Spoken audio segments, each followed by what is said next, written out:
recently heard a funder say that nonprofits should not fall into the trap of operating like a business. This is the opposite of what I usually hear from funders, so I was a bit confused when I heard it.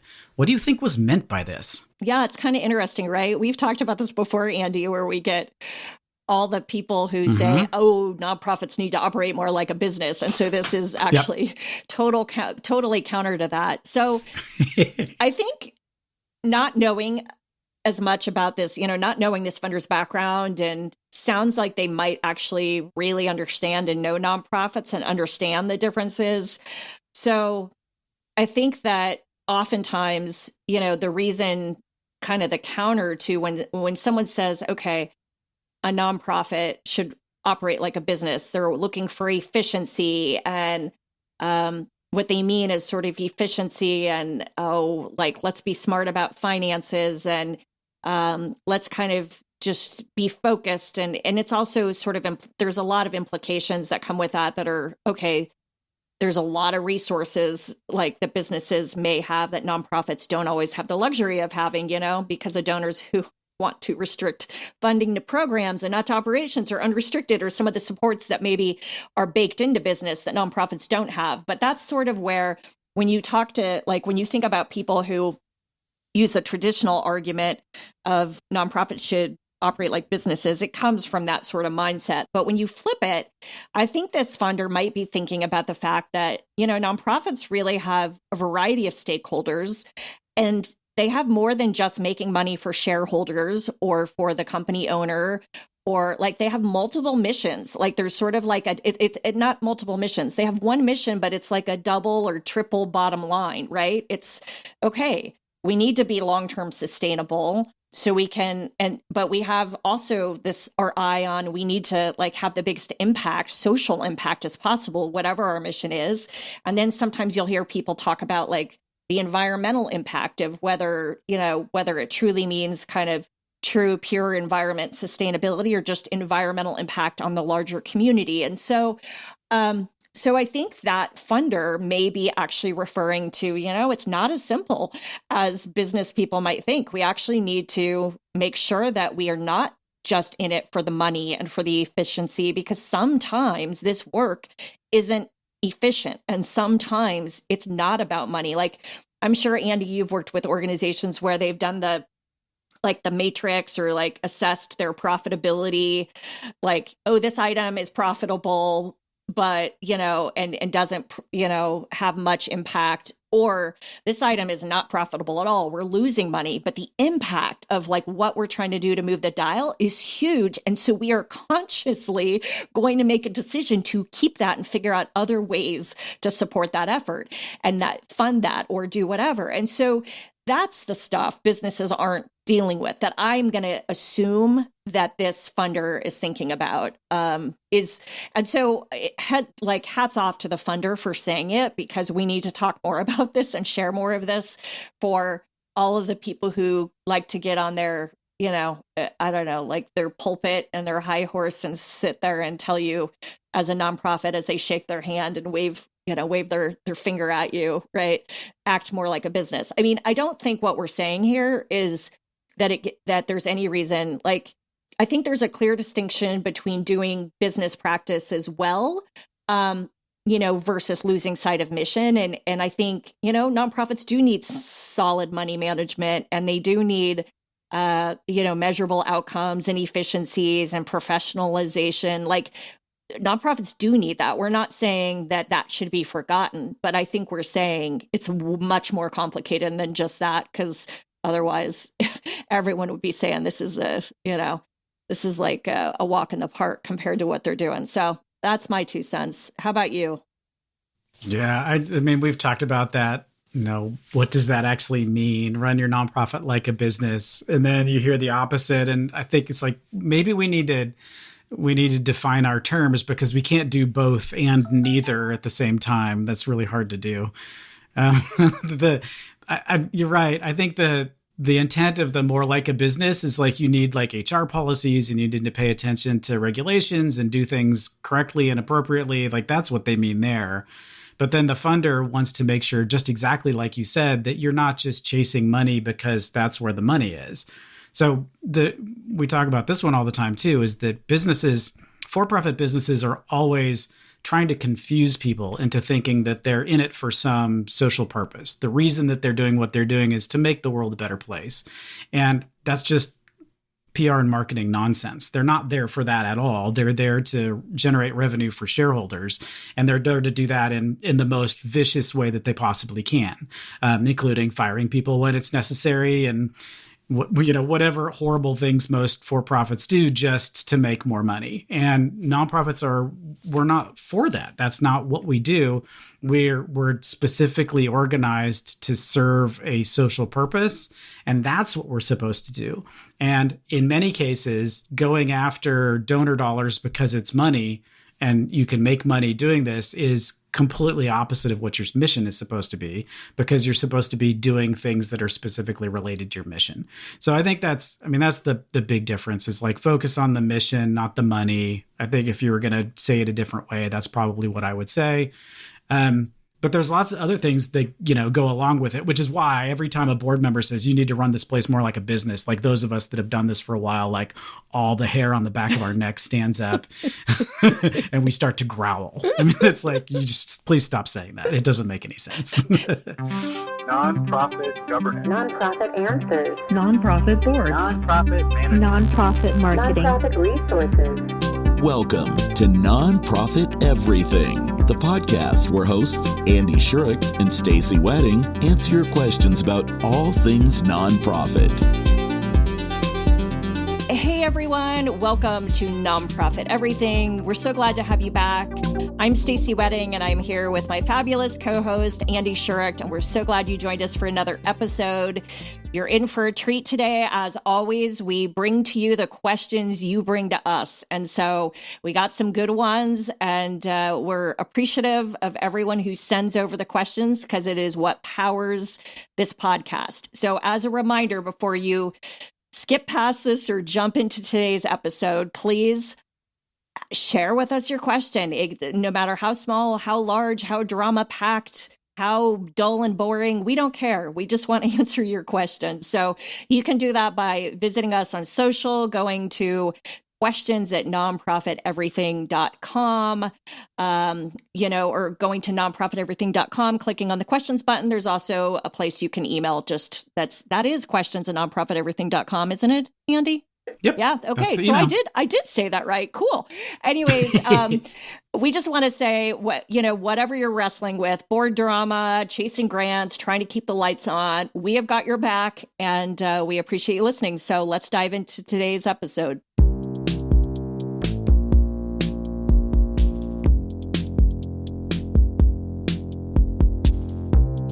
Andy, this one's for you. We need to hire a bookkeeper to handle our ongoing finances as well as a CPA to prepare our 990. Are there questions we should ask when inquiring and interviewing? And once hired, what are best practices for working successfully with both a bookkeeper and a CPA?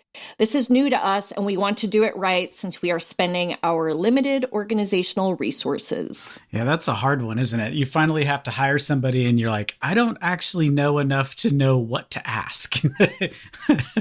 Yeah, so true. Yeah, I feel that way in a lot of areas. This one, not so much, but in a lot of areas, I'm like, I don't actually know what to ask you. So in this case, I think the first thing I would be concerned about when I'm talking to anybody about doing this is the perception that nonprofits are just like easier versions of for-profits because there's maybe less transaction volume. So usually what a bookkeeper is going to think about is like, I need to bill you based on how much work I have to do for you. And when they look at what you've done so far and they're like, well, we've got some donors, we get some grants from time to time. We have some employees, so we have to do payroll, and then we have some other expenses. And the bookkeeper might, not knowing how difficult nonprofits are, might think, oh, this is pretty straightforward. I'll just, this is how much it's going to cost. And then when it gets down to like, oh, this is actually what nonprofits require, it's so much more complicated than just a regular for-profit business. There are financial statements that a regular for-profit business doesn't need to do, like the statement of functional expenses. That's the one where you're breaking your expenses into those 3 buckets, the fundraising bucket, the management and general bucket, and then the programming bucket. I mean, that takes, like, as the person that runs the nonprofit, you know kind of what those are, but there's some technical variations that you might be concerned about, like when is this development and when is it management? And like, well, if I go out to dinner with somebody, like, what does that count as, right? Those are things that you only kind of figure out if you know where to find the regulations and you've got some experience doing it. So for me, my first instinct when I'm looking for a bookkeeper to work with a nonprofit is, has this bookkeeper worked with other nonprofits before? And is it okay if I call them and ask them some questions about how you do? I wouldn't ever really want to be a bookkeeper's like first nonprofit client. That's just sort of a recipe for pulling your hair out. Most businesses of like, especially if you're sort of small and you're hiring a bookkeeper, most businesses that they're working with don't do a budget. Like for them, a budget's like, why would I do that? I mean, we just go. And for us, we're like, oh yeah, everything needs a budget. We've got grantors asking for specific budgets. We need to fold those all in together. And oh, by the way, there are these things called restrictions, which are different from conditions, which we need to track in a whole bunch of different ways, and then provide the accounting to come out properly after it's done. So again, first order of business is, who else do you work with? What other nonprofits do you work with? And then talk to them and say, do they understand nonprofit stuff? Have they been doing it for years? And there are lots of nonprofit specific bookkeepers that have either worked with nonprofits before, or they worked with a bigger like CPA firm and they understand it, and they open up like a bookkeeping side business to be able to do nonprofit bookkeeping and nonprofit accounting. So that's what I would look for. In terms of your 990, I think that's a slightly different question. The 990 is actually not that hard, especially if your bookkeeper is already doing things in the inappropriate way. So my rule of thumb, and I've said this a million times on the podcast too, is I'm pretty lazy. I don't like doing things twice. I don't like doing things one way and then having to disassemble it and reassemble it a different way. So when I set up my chart of accounts, when I set up my restrictions, when I set up the programs that we're doing for any kind of nonprofit, I always have all of the reporting requirements in mind at the beginning of the step. So I'm never going to create a chart of accounts or use a chart of accounts that doesn't 100% slot right into the kinds of things that you need to report for your 990. So if you are big enough, if you're over that $50,000 threshold that you need to do the regular 990, the 990 EZ, or the full 990, make sure that those are all sort of synchronized together. And then if your bookkeeper is doing a good job, you shouldn't necessarily need a CPA to do your 990 unless you're a big organization and you're complicated, in which case you probably have in-house like bookkeeper staff anyway. So if you're already sending your bookkeeping out to be done by a service, then maybe the bookkeeper can handle the 990. It's a thing to ask. Like, can you guys also do the 990? If not, who would you recommend that we talk to?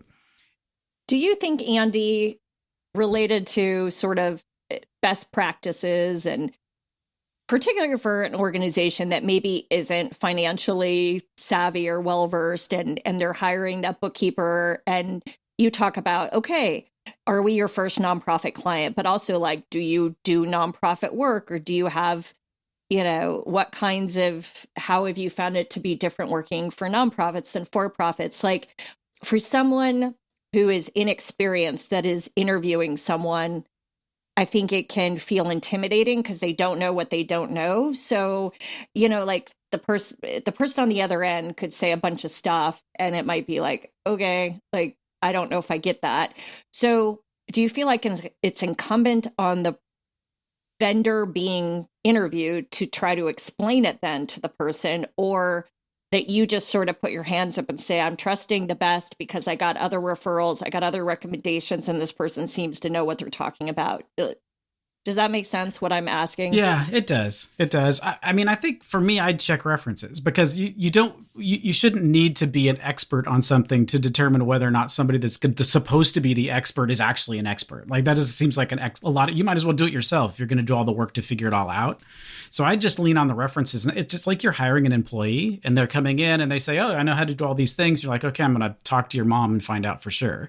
So we just want to make sure that that person really does know what they're doing. And you do that by calling the references they give you and make sure it's not like a family friend or something like that. It's another nonprofit that you've heard of and you're getting real information from them. Because the what you're going to come up against is, and this is, I mean, I'm probably a terrible example. This is a terrible example because a lot of times I'll come in to help a little baby nonprofit. And again, my experience, like Stacey and I talk about this all the time, my experience is always with bigger nonprofits. Like that's sort of where I live. And so when I go to work with a baby nonprofit and they're working with a bookkeeper and they ask me for some sort of financial help with something, and my first questions, I'm always like, I can't believe the bookkeeper didn't already tell you this. Like these are basic things that you should be doing. Like they should know the difference between a condition and a restriction. You should never get sideways because you don't know the difference between a condition and a restriction. And then once you get to the point where you're being audited, all of a sudden you're like, I've never heard of this before, right? This is what you want, that trusted bookkeeper that knows nonprofit accounting, knows nonprofit bookkeeping, that has to tell you, like, okay, you sent me this money and there's a grant agreement with it. Have you read the grant agreement? Because this is what it says. Like you want them to be able to counsel you on those kinds of things and not just like pound numbers into QuickBooks. Because that's really when you like, you know, if you were to just go on Fiverr or whatever and get somebody that can just do QuickBooks bookkeeping, that's all they're going to do is just like read the instructions and type it into QuickBooks. And so you're not getting any expertise with that at all. You really want somebody that's going to provide that expertise. So, you know, cheaper might not be better. For sure, check references, but I wouldn't spend a ton of time like agonizing over all the questions I need to ask this person, because at the end, I mean, it's just like a job interview, right? You're in a job interview. They ask the person that you're interviewing the questions and they answer and you're like, okay, after you said that, I still have no more information than I did before you answered the question, because it was just like, okay, maybe my question wasn't good, but now I still don't know, right? It's hard to really evaluate something like that. And you don't want to spend a lot of time like going down this path with somebody where you've given them all this information, you've set up all these systems with them, and then you find out that they're just bad. And then you have to unwind the whole thing, find somebody new, right? So it's worth the time to just check those references and make sure you're picking somebody that's actually done this before and is good at it.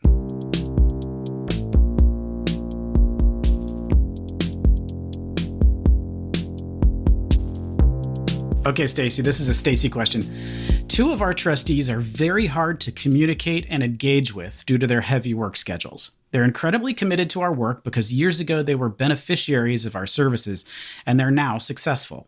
Our board has encouraged them to consider resigning so that we can get people who have time to be meaningfully involved.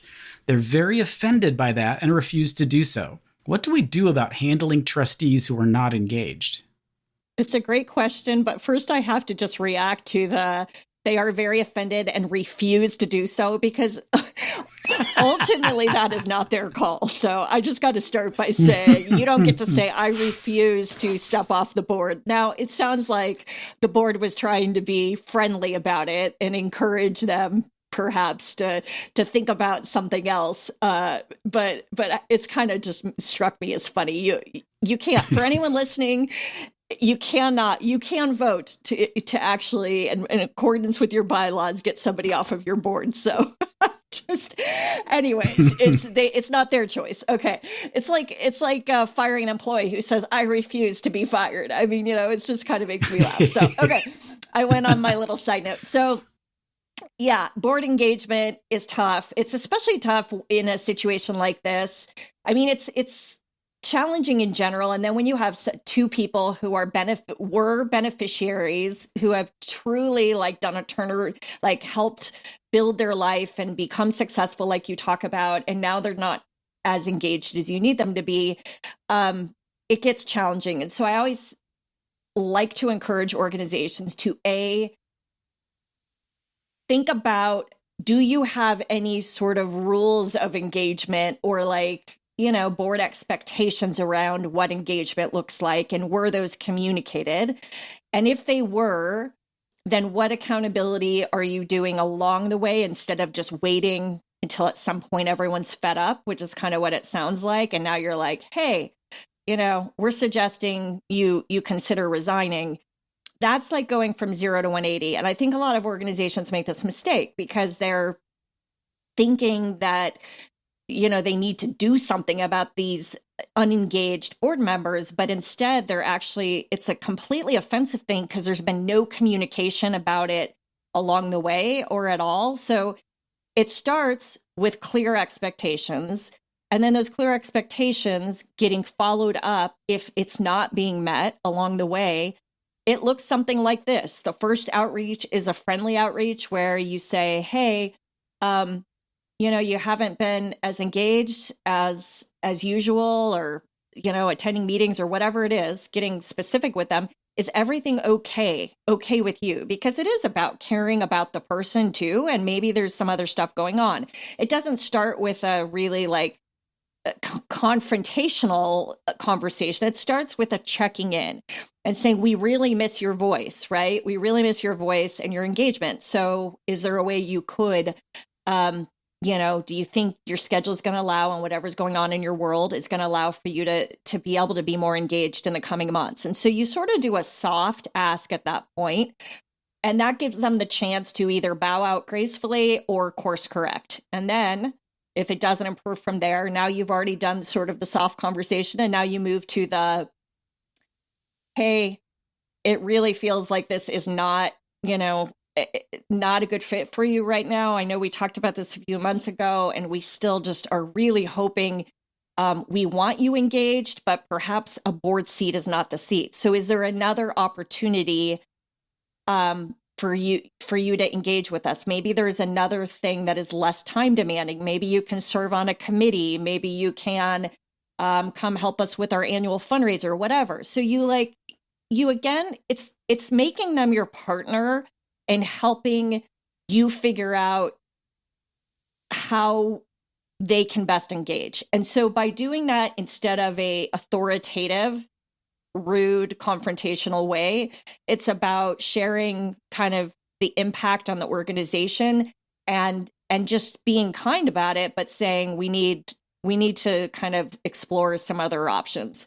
And then at that point, if they still, in your words, refuse, then at some point it becomes a board vote. But I think a board vote, that's the last place you want to be. I think firing board members should be rare if possible, and only used when something kind of more egregious is going on. It's because I think there's other ways to approach it versus just going straight into firing a board member, which is, nobody wants to be in that seat. And especially with, you don't know what's going on in their life. So again, I would just make them your partner and sort of start with the process, make sure the process and expectations are clear, make sure you're following any of your own policies. Sometimes bylaws have policies that say after someone hasn't attended so many meetings, they're considered, it's an automatic kind of resignation from the board. And so you just have to make sure you're also kind of complying with your own structures and policies in place. So that's the way I'd approach it. I don't know. What do you think, Andy? Too soft, too hard? No, I think my question was, I know it's funny, that they refused, they were offended and refused. I know but I found that actually more concerning, and then wondered okay, maybe it's just hyperbole that the question writer is just trying to make it sound funnier than it is because it's a podcast. Yeah. But also I would really want to know, because most board members, they're in it for good reasons. And you said these board members are in it for good reasons. So I'd wonder why do they feel like they're performing? Do they feel like they're doing what their board responsibilities are? And then they're being singled out for some reason, which is why they don't want to leave? Or do they just not understand what their board responsibilities are?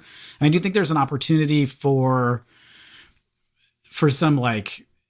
some kind of education or training or something to let them know this is what the expectations are for board members, and maybe they just don't know it? Because I think most board members, at least in my experience, if a board member really is underperforming, they're the first people to say, yeah, I probably shouldn't do this anymore, right? They don't just hang on and I just really love the snacks or whatever. Yeah.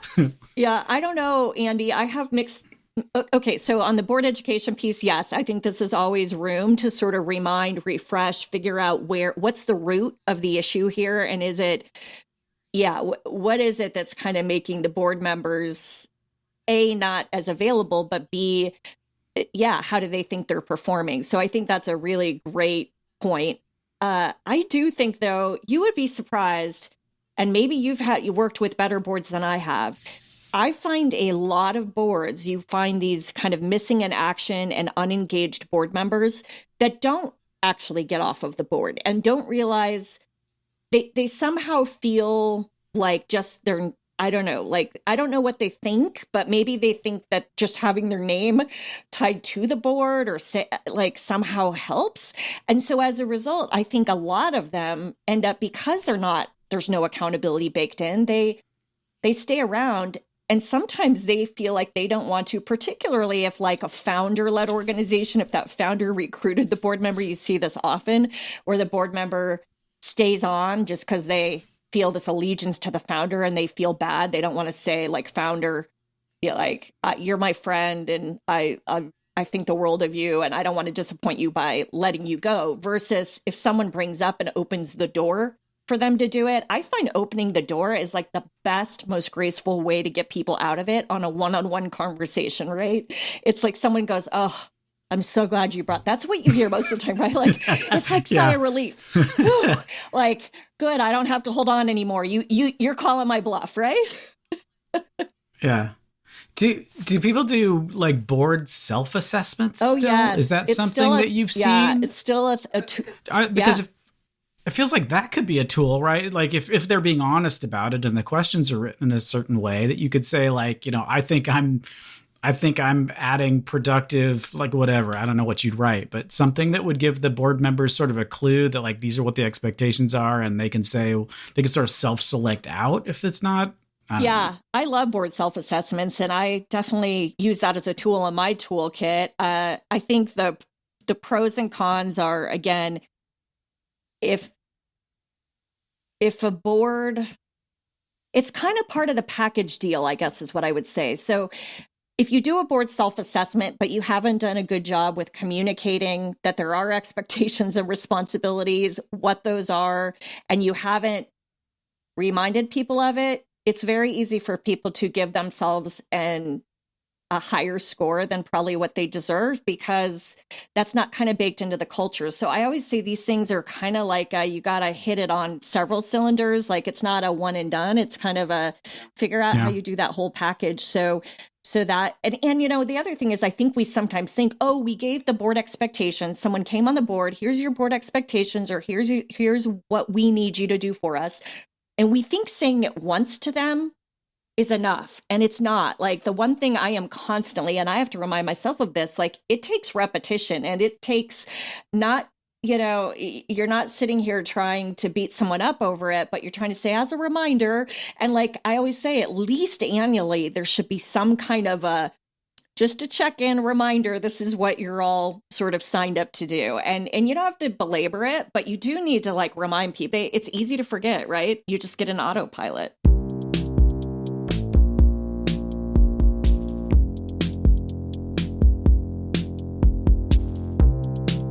Thanks for joining us today, everybody. We appreciate that you've taken the time. We know your lives are busy. We know you've got a million things going on, especially now. It feels like there's 20 million things going on that's all affecting the sector, and we just need to kind of roll with the punches. But you've decided to listen to a podcast. Maybe it's helping you space out a little bit and clear your mind.